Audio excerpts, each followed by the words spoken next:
നമസ്കാരം. The deep ഡൈവിലേക്ക് സ്വാഗതം. ഇന്ന് നമ്മളൊരു ഒരു പ്രധാന നിയമത്തിലേക്ക് ഒരു വിശദമായ നോട്ട് നൽകുകയാണ്. 1962 ഇന്ത്യൻ കസ്റ്റംസ് നിയമം. അതിലെ 7-ാം അധ്യായം. അതായത് ഇറക്കുമതിയും കയറ്റുമതിയും ചെയ്യുമ്പോൾ സാധനങ്ങൾ ക്ലിയർ ചെയ്യുന്നതിലെ നടപടിക്രമങ്ങൾ. അതാണ് നമ്മുടെ ഇന്നത്തെ വിഷയം. അതെ. നിങ്ങൾക്ക് വേണ്ടി ഞങ്ങൾ ഈ നിയമത്തിന്റെ ഏറ്റവും പുതിയ ഭേദഗതികൾ ഉൾപ്പെടെയുള്ള ഔദ്യോഗിക രേഖകൾ നോക്കിയിട്ടുണ്ട്. ചുരുക്കി പറഞ്ഞാൽ, ഒരു സാധനം ഇന്ത്യയിലേക്ക് വരുമ്പോഴോ അതോ ഇവിടെ നിന്ന് പുറത്തേക്ക് കൊണ്ടുപോകുമ്പോഴോ എന്തൊക്കെ കസ്റ്റംസ് നിയമങ്ങൾ പാലിക്കണം, അതാണ് നമ്മൾ നോക്കുന്നത്. ഇത് അന്താരാഷ്ട്ര വ്യാപാരം ചെയ്യുന്നവർക്ക് വളരെ പ്രധാനപ്പെട്ട ഒന്നാണ്, അല്ലേ? തീർച്ചയായും. ഈ അധ്യായം, അതായത് സെക്ഷൻ 44 മുതൽ 51 വരെ, ഇത് ശരിക്കു പറഞ്ഞാൽ കസ്റ്റംസ് ക്ലിയറൻസിന്റെ ഒരു അടിത്തറയാണ്. ഒരു രാജ്യത്തിന്റെ സമ്പദ്വ്യവസ്ഥയുടെ സുഗമമായ ഒഴുക്കിന് ഇത് വളരെ വളരെ അത്യാവശ്യമാണ്.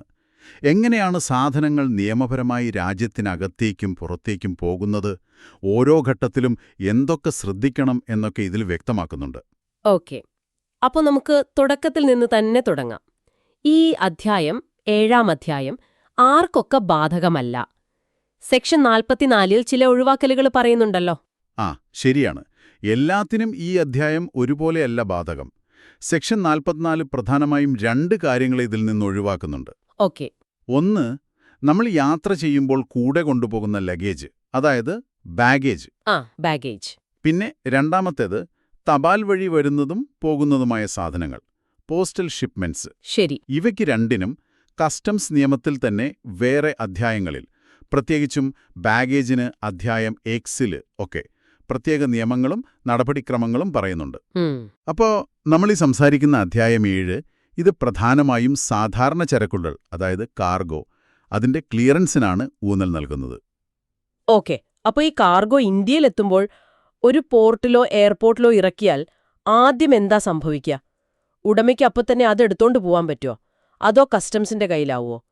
സെക്ഷൻ 45 ഈ കസ്റ്റഡിയെക്കുറിച്ച് പറയുന്നുണ്ടല്ലോ, അല്ലേ? അതെ. സാധനം ഇറക്കി ഉടനെ കൊണ്ടുപോകാൻ പറ്റില്ല.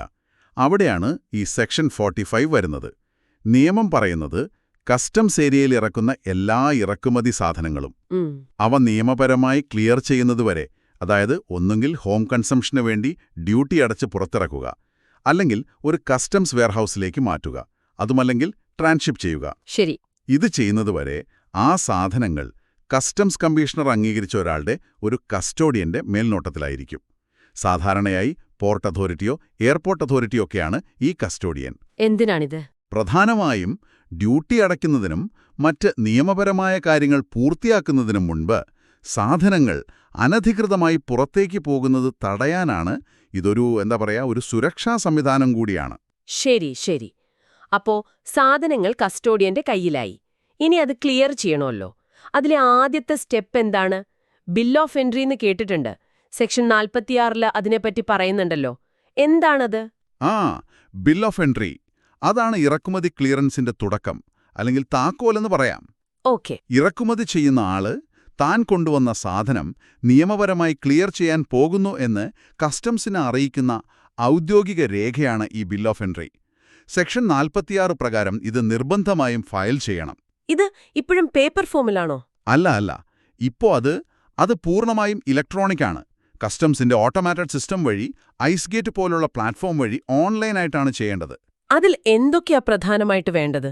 അതിൽ നമ്മൾ വ്യക്തമാക്കണം, ഈ കൊണ്ടുവന്ന സാധനം ഇവിടെ ഇന്ത്യയിൽ നേരിട്ട് ഉപയോഗിക്കാനാണോ, അതായത് ഹോം കൺസംഷൻ, അതോ ഒരു ബോണ്ടഡ് വെയർഹൌസിൽ സൂക്ഷിച്ചിട്ട് പിന്നീട് ഡ്യൂട്ടി അടച്ച് ഇറക്കാനാണോ, അതായത് വെയർഹൌസിംഗ്. ഇത് രണ്ടിലേതാണെന്ന് പറയണം. ഇത് ഫയൽ ചെയ്യാൻ സമയപരിധിയുണ്ടോ? എപ്പോ വേണേലും പറ്റുമോ? അല്ലെങ്കിൽ സാധനം എത്തുന്നതിന് മുൻപ് ചെയ്യാൻ പറ്റുമോ? അത് ചിലപ്പോൾ സൗകര്യമാവുമല്ലോ. സമയപരിധിയുണ്ട്. അത് വളരെ പ്രധാനമാണ്. നിയമം പറയുന്നത്, സാധനം കൊണ്ടുവന്ന വാഹനം കപ്പലോ വിമാനമോ ട്രക്കോ ആകാം, അത് ഇന്ത്യയിലെത്തുന്ന ആ ദിവസത്തിന്റെ അവസാനത്തിനു മുൻപായിട്ടിത് ഫയൽ ചെയ്യണമെന്നാണ്. അവധി ദിവസമാണെങ്കിൽ പോലും? അതെ, അവധി ദിവസമാണെങ്കിലും. പക്ഷെ ഒരു സൗകര്യമുണ്ട്. സാധനം എത്തുന്നതിനൊരു 30 ദിവസം മുൻപ് വരെ അഡ്വാൻസായിട്ട് ബിൽ ഓഫ് എൻട്രി ഫയൽ ചെയ്യാം. അത് നല്ലതാണല്ലോ. അത് ക്ലിയറൻസ് പ്രോസസ്സ് വേഗത്തിലാക്കാൻ ഒരുപാട് സഹായിക്കും. ഇനിയിപ്പോ ഈ പറഞ്ഞ സമയത്തിനുള്ളിൽ ചെയ്തില്ലെങ്കിൽ മതിയായ കാരണം ബോധിപ്പിക്കാൻ പറ്റിയില്ലെങ്കിൽ അതിന് പിഴ ഈടാക്കാൻ നിയമത്തിൽ വ്യവസ്ഥയുണ്ട്. സെക്ഷൻ 46(3) ഈ ബിൽ ഓഫ് എൻട്രിയിൽ ഒരുപാട് ഡീറ്റെയിൽസ് കൊടുക്കണമല്ലോ. സാധനം, വില, അളവ്, അങ്ങനെ പലതും. ഇതിലെന്തെങ്കിലും തെറ്റുപറ്റിയാല് അല്ലെങ്കിൽ കൊടുത്ത വിവരം ശരിയല്ലെങ്കിൽ ആരാണ് ഉത്തരവാദി? അതെ, അത് വളരെ നിർണായകമായൊരു പോയിന്റാണ്. സെക്ഷൻ 46 സബ്സെക്ഷൻ 4A കൃത്യമായി പറയുന്നുണ്ട്, ഈ ബിൽ ഓഫ് എൻട്രിയിൽ കൊടുക്കുന്ന ഓരോ വിവരത്തിന്റെയും പൂർണ്ണ ഉത്തരവാദിത്തം ഇറക്കുമതി ചെയ്യുന്ന ആൾക്ക് തന്നെയാണ്. ഓഹോ. കൊടുത്ത വിവരം സത്യസന്ധമായിരിക്കണം, കൃത്യമായിരിക്കണം, പൂർണ്ണമായിരിക്കണം. അതോടൊപ്പം കൊടുക്കുന്ന മറ്റ് ഡോക്യുമെന്റ്സ്, ഇൻവോയ്സ്, പാക്കിംഗ് ലിസ്റ്റൊക്കെ അതും ആധികാരികമായിരിക്കണം, സാധുതയുള്ളതായിരിക്കണം. പിന്നെ ഈ ഇറക്കുമതി ചെയ്യുന്ന സാധനം നമ്മുടെ രാജ്യത്തെ മറ്റു നിയമങ്ങൾ, ചിലപ്പോൾ ആരോഗ്യപരമായ നിയമങ്ങൾ, സുരക്ഷാ മാനദണ്ഡങ്ങൾ അതൊക്കെ പാലിക്കുന്നുണ്ടെന്ന് ഉറപ്പാക്കേണ്ടത് ഇറക്കുമതിക്കാരന്റെ ചുമതലയാണ്. അപ്പോ ഒരു ചെറിയ തെറ്റുപറ്റിയാൽ പോലും പ്രശ്നമാവും അല്ലേ? തീർച്ചയായും. നിങ്ങൾ പറഞ്ഞ പോലെ ഒരു ചെറിയ പിഴവ് മതി, ചിലപ്പോൾ ദിവസങ്ങളോളം സാധനം അവിടെ കിടക്കും. വലിയ സാമ്പത്തിക നഷ്ടം വരും. അതുകൊണ്ട് ഈ കൃത്യത എന്നത് വെറുമൊരു നിയമപരമായ കാര്യം മാത്രമല്ല, അതൊരു ബിസിനസ് ആവശ്യം കൂടിയാണ്. ശരി. അപ്പോ ബിൽ ഓഫ് എൻട്രി കൊടുത്തു, കസ്റ്റംസ് ഓഫീസർ ഇത് നോക്കി, ഡ്യൂട്ടി കണക്കാക്കി, ആ ഡ്യൂട്ടിയും അടച്ചു. ഇനി എപ്പോഴായി സാധനം നമുക്ക് പുറത്തേക്ക് കൊണ്ടുവരാൻ പറ്റുക? സെക്ഷൻ 47 അതിനെക്കുറിച്ചാണോ? അതെ, അടുത്ത ഘട്ടം അതാണ്. ബിൽ ഓഫ് എൻട്രി ഫയൽ ചെയ്തു, ഡ്യൂട്ടിയും മറ്റ് ചാർജുകളും അടച്ചു കഴിഞ്ഞാൽ ബന്ധപ്പെട്ട കസ്റ്റംസ് ഉദ്യോഗസ്ഥൻ, പ്രോപ്പർ ഓഫീസർ എന്ന് പറയും, അദ്ദേഹം ചില കാര്യങ്ങൾ ഉറപ്പാക്കും. എന്തൊക്കെയാണത്? 1. ഈ കൊണ്ടുവന്ന സാധനം രാജ്യത്ത് നിരോധിച്ച ഒന്നല്ല എന്ന് ഉറപ്പാക്കണം, നോട്ട് പ്രൊഹിബിറ്റഡ് ഗുഡ്സ്. 2. അടയ്ക്കേണ്ട എല്ലാ ഡ്യൂട്ടിയും മറ്റു ചാർജുകളും കൃത്യമായി അടച്ചിട്ടുണ്ട് എന്നും ഉറപ്പാക്കണം. ഇതെല്ലാം ഓക്കെ ആണെങ്കിൽ അദ്ദേഹം ഒരു ഓർഡർ തരും. സാധനങ്ങൾ ഹോം കൺസംഷനു വേണ്ടി ക്ലിയർ ചെയ്യാൻ അനുമതി നൽകുന്ന ഓർഡർ പെർമിറ്റിംഗ് ക്ലിയറൻസ്. ഇതെപ്പോഴും ഓഫീസർ നേരിട്ട് ചെയ്യണോ? ഇപ്പോൾ അങ്ങനെയല്ല. റിസ്ക് മാനേജ്മെന്റ് സിസ്റ്റമൊക്കെ വന്നതുകൊണ്ട് കസ്റ്റംസിന്റെ ഓട്ടോമേറ്റഡ് സിസ്റ്റം വഴി തന്നെ ഈ ഓർഡർ ഓൺലൈനായി കിട്ടാം. ഓ, അപ്പൊ വേഗത്തിൽ നടക്കും. അതെ, റിസ്ക് കുറഞ്ഞ ഷിപ്മെന്റ് ആണെങ്കിൽ ചിലപ്പോൾ പരിശോധന പോലും ഇല്ലാതെ പെട്ടെന്ന് ക്ലിയറൻസ് കിട്ടിയേക്കാം. ഈ ഡ്യൂട്ടി അടയ്ക്കുന്ന കാര്യം പറഞ്ഞല്ലോ, ചിലപ്പോ വലിയ തുകയായിരിക്കും. അതടയ്ക്കാൻ എന്തെങ്കിലും സാവകാശം കിട്ടുമോ ചില പ്രത്യേക ഇറക്കുമതിക്കാർക്ക്? അതിനും നിയമത്തിലൊരു വ്യവസ്ഥയുണ്ട്. സെക്ഷൻ 47 തന്നെ പറയുന്നുണ്ട്, കേന്ദ്ര സർക്കാരിന് വേണമെങ്കിൽ നോട്ടിഫിക്കേഷൻ വഴി ചില പ്രത്യേക വിഭാഗം ഇറക്കുമതിക്കാർക്ക്, ഉദാഹരണത്തിന് ഈ AEO സ്റ്റാറ്റസ് ഒക്കെയുള്ളവർക്ക് ഡ്യൂട്ടിയും ചാർജുകളും പിന്നീട് അടയ്ക്കാൻ, ഒരു ഡിഫേർഡ് പേയ്മെന്റ് രീതിയിൽ അടയ്ക്കാൻ അനുമതി നൽകാമെന്ന്. ശരി. ഇത് എന്താ പറയാ, വ്യാപാരം കുറച്ചുകൂടി എളുപ്പമാക്കാനും ഈ വർക്കിംഗ് ക്യാപിറ്റലിന്റെ ഭാരം കുറയ്ക്കാനും ഒക്കെ സഹായിക്കും. ഇതിന്റെ വ്യവസ്ഥകളൊക്കെ റൂൾസിൽ പറയും. സാധാരണഗതിയിൽ എപ്പോഴാണ് ഡ്യൂട്ടി അടയ്ക്കേണ്ടതെന്നതിനും സെക്ഷൻ 47(2) ഒരു സമയപരിധി പറഞ്ഞിട്ടുണ്ട്. ശരി. ഇനി വിചാരിക്കാത്ത എന്തെങ്കിലും കാരണം കൊണ്ട് ഒരു 30 ദിവസത്തിനുള്ളിൽ സാധനം ക്ലിയർ ചെയ്യാൻ പറ്റിയില്ലെന്ന് വെക്കുക. ചിലപ്പം പൈസയുടെ പ്രശ്നമാകാം, ഡോക്യുമെന്റ് റെഡിയായിട്ടുണ്ടാവില്ല. അപ്പോൾ എന്ത് സംഭവിക്കും? സെക്ഷൻ 48 കുറച്ച് കടുപ്പമാണെന്ന് തോന്നുന്നു. സാധനം വിൽക്കാൻ വരെ പറ്റുമെന്നോ? അതെ, സെക്ഷൻ 48 അത്തരം സാഹചര്യങ്ങളെയാണ് കൈകാര്യം ചെയ്യുന്നത്. സാധനം ഇറക്കി 30 ദിവസത്തിനുള്ളിൽ ഈ കാലാവധി വേണമെങ്കിൽ ഓഫീസർക്ക് നീട്ടിക്കൊടുക്കാം, ക്ലിയർ ചെയ്തില്ലെങ്കിൽ. ക്ലിയർ ചെയ്യുക എന്ന് പറഞ്ഞാൽ? അതായത് ഡ്യൂട്ടി അടച്ച് പുറത്തിറക്കുകയോ വെയർഹൌസിലേക്ക് മാറ്റുകയോ അല്ലെങ്കിൽ ട്രാൻസ്ഷിപ്പ് ചെയ്യുകയോ ചെയ്തില്ലെങ്കിൽ കസ്റ്റംസിന് നടപടിയെടുക്കാം. എന്ത് നടപടി? ഇറക്കുമതിക്കാരനൊരു നോട്ടീസ് കൊടുക്കും. എന്നിട്ട് ആ സാധനം സൂക്ഷിച്ചിരിക്കുന്ന കസ്റ്റോഡിയനോട്, പോർട്ട് അതോറിറ്റിയോടോ മറ്റോ അത് ലേലം ചെയ്ത് വിൽക്കാൻ അനുമതി കൊടുക്കും. എല്ലാ സാധനങ്ങളും? പെട്ടെന്ന് കേടുവരുന്ന സാധനങ്ങൾ, പച്ചക്കറി, പഴങ്ങൾ അല്ലെങ്കിൽ അപകടകരമായ വസ്തുക്കൾ, മൃഗങ്ങളൊക്കെയാണെങ്കിൽ ഈ 30 ദിവസം കാത്തിരിക്കണമെന്നില്ല, എപ്പോ വേണമെങ്കിലും വിൽക്കാം. ആയുധങ്ങളാണെങ്കിൽ സർക്കാർ നിർദ്ദേശപ്രകാരം കൈകാര്യം ചെയ്യും. എന്നിട്ട് കിട്ടുന്ന പൈസയോ? വിൽപ്പനയിൽ നിന്ന് കിട്ടുന്ന പൈസയിൽ നിന്ന് കസ്റ്റംസ് ഡ്യൂട്ടി, പോർട്ട് ചാർജ്, വിൽപ്പന നടത്താനുള്ള ചിലവ് ഇതൊക്കെ കുറച്ചിട്ട് ബാക്കി വല്ലതും ഉണ്ടെങ്കിൽ അത് ഇറക്കുമതിക്കാരന് കൊടുക്കും. ഓക്കെ. ഇത് പ്രധാനമായും അവിടെ സാധനങ്ങൾ കെട്ടിക്കിടക്കുന്നത് ഒഴിവാക്കാനാണല്ലേ? അതെ, സർക്കാരിന് കിട്ടാനുള്ള വരുമാനം ഉറപ്പാക്കാനും. ഇനി വേറൊരു സാഹചര്യം. ക്ലിയറൻസിന് കുറച്ചുകൂടി സമയം വേണം, പക്ഷേ വെയർഹൌസിലേക്ക് മാറ്റാനും ഉദ്ദേശിക്കുന്നില്ല. അപ്പോൾ തൽക്കാലത്തേക്ക് എവിടെയെങ്കിലും സൂക്ഷിക്കാൻ പറ്റുമോ? അതിനൊരു വഴിയുണ്ട്. അതാണ് സെക്ഷൻ 49. ഇറക്കുമതിക്കാരൻ അപേക്ഷിക്കണം. അതായത് സാധനം ഉടനടി വെയർഹൌസിലേക്ക് മാറ്റാൻ പറ്റില്ല, ക്ലിയറൻസിന് കുറച്ച് സമയം വേണം എന്നൊക്കെ പറഞ്ഞ്. അതിന് തക്കതായ കാരണമുണ്ടെന്ന് ഓഫീസർക്ക് തോന്നിയാൽ ആ സാധനം ഒരു പബ്ലിക് വെയർഹൌസിൽ താൽക്കാലികമായി ഒരു 30 ദിവസം വരെ സൂക്ഷിക്കാൻ പെർമിഷൻ കൊടുക്കാം. ഈ 30 ദിവസം നീട്ടിക്കിട്ടുമോ?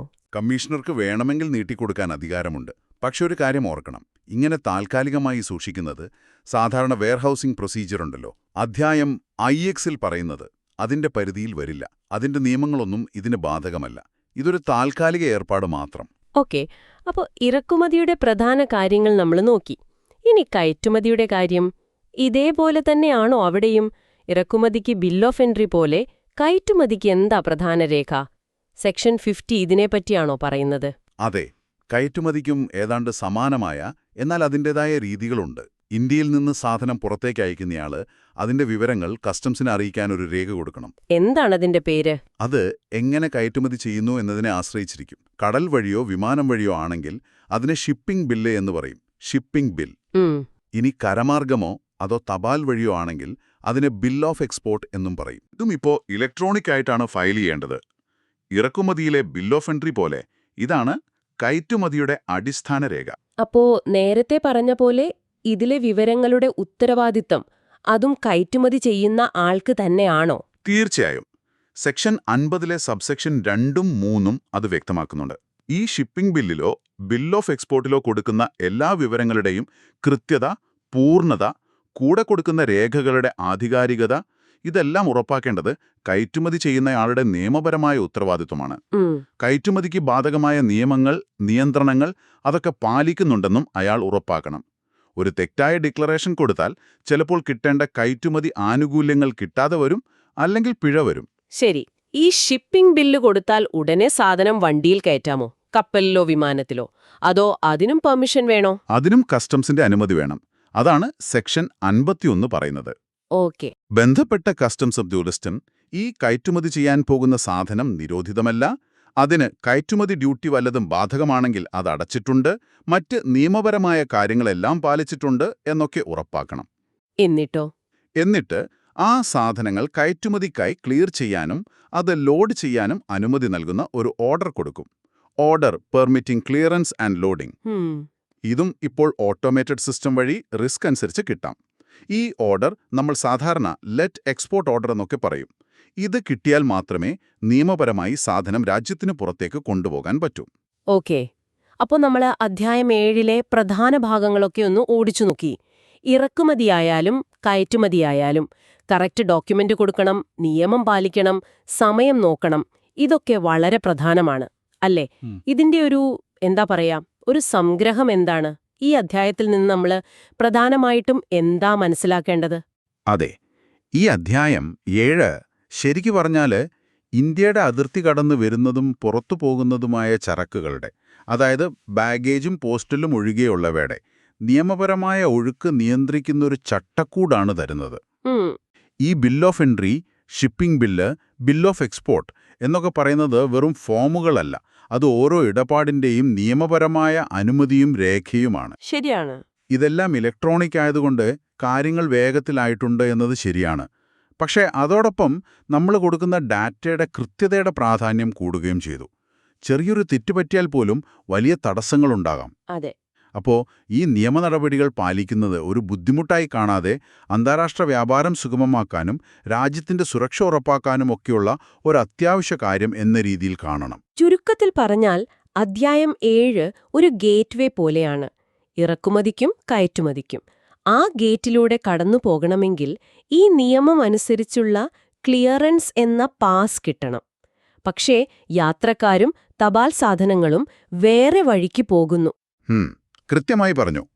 നിങ്ങളൊരു ബിസിനസ്സുകാരനോ ഒരു കസ്റ്റംസ് ബ്രോക്കറോ ലോജിസ്റ്റിക്സിലെ ജോലി ചെയ്യുന്നയാളോ ഇനി ഇതൊന്നുമല്ല, ഈ വിഷയത്തിൽ താൽപ്പര്യമുള്ള ഒരാളോ ആകട്ടെ, ഈ അടിസ്ഥാന കാര്യങ്ങൾ അറിഞ്ഞിരിക്കുന്നത് വളരെ നല്ലതാണ്. നിയമം അറിയുന്നത് നിങ്ങളുടെ ജോലി എളുപ്പമാക്കും. അനാവശ്യമായ പിഴ, കാലതാമസം ഇതൊക്കെ ഒഴിവാക്കാൻ സഹായിക്കും. ശരിയാണ്. അപ്പോ ഒരു അവസാന ചിന്ത പങ്കുവെച്ചുകൊണ്ട് നമുക്ക് നിർത്താം. നമ്മൾ കണ്ടു സെക്ഷൻ 46, 50 ഒക്കെ ഇപ്പോ ഇലക്ട്രോണിക് ഫയലിംഗിനും ഡേറ്റയുടെ കൃത്യത ഉറപ്പാക്കുന്നതില് വ്യാപാരികളുടെ നേരിട്ടുള്ള ഉത്തരവാദിത്തത്തിനും, പ്രത്യേകിച്ച് ആ സെക്ഷൻ 46(4)(a), 50(3) ഒക്കെ വലിയ ഊന്നൽ നൽകുന്നുണ്ട്. അതെ, ഇതൊരു പ്രധാനപ്പെട്ട ചിന്തയിലേക്കാണ് പോകുന്നത്. തീർച്ചയായും. ഈ ആർട്ടിഫിഷ്യൽ ഇന്റലിജൻസ്, AI അല്ലെങ്കിൽ ബ്ലോക്ക് ചെയിൻ പോലുള്ള പുതിയ സാങ്കേതിക വിദ്യകൾ ആ ഇതൊക്കെ ഭാവിയിൽ ഈ കസ്റ്റംസ് ക്ലിയറൻസ് പ്രക്രിയയെ എങ്ങനെയായിരിക്കും മാറ്റുക? ഒരുപക്ഷെ കൂടുതൽ വേഗത വരും, സുതാര്യത കൂടും, അല്ലേ? ഉദാഹരണത്തിന് ഡോക്യുമെന്റ്സ് വെരിഫൈ ചെയ്യാൻ AI-ക്ക് പറ്റുമായിരിക്കും നിമിഷങ്ങൾക്കുള്ളിൽ. ശരിയാണ്. എന്നാൽ അതേസമയം ഇത് അതായത് വ്യാപാരികൾ, അവരിൽ നിന്ന് കൂടുതൽ കൃത്യമായ ഒരുപക്ഷെ റിയൽ ടൈം ഡാറ്റ ഒക്കെ ആവശ്യപ്പെടുമോ? ടെക്നോളജി കാര്യങ്ങൾ എളുപ്പമാക്കുമ്പോഴും നമ്മുടെ നിയമപരമായ ഉത്തരവാദിത്തങ്ങൾ കൂടുകയാണോ കുറയുകയാണോ, അതോ കൂടുതൽ സങ്കീർണമാകുമോ? അതൊരു നല്ല ചോദ്യമാണ്. അതിനെക്കുറിച്ച് തീർച്ചയായും ആലോചിക്കേണ്ടിയിരിക്കുന്നു. അതെ, നിങ്ങൾക്ക് ഇതിനെക്കുറിച്ച് കൂടുതൽ ചിന്തിക്കാം. കസ്റ്റംസ് നിയമത്തിലെ അധ്യായം 7-നെക്കുറിച്ചുള്ള ഈ വിശദമായ ചർച്ചയിൽ ഞങ്ങളോടൊപ്പം ചേർന്നതിന് നിങ്ങൾക്ക് നന്ദി. അടുത്ത തവണ പുതിയൊരു വിഷയവുമായി നമുക്ക് വീണ്ടും കാണാം.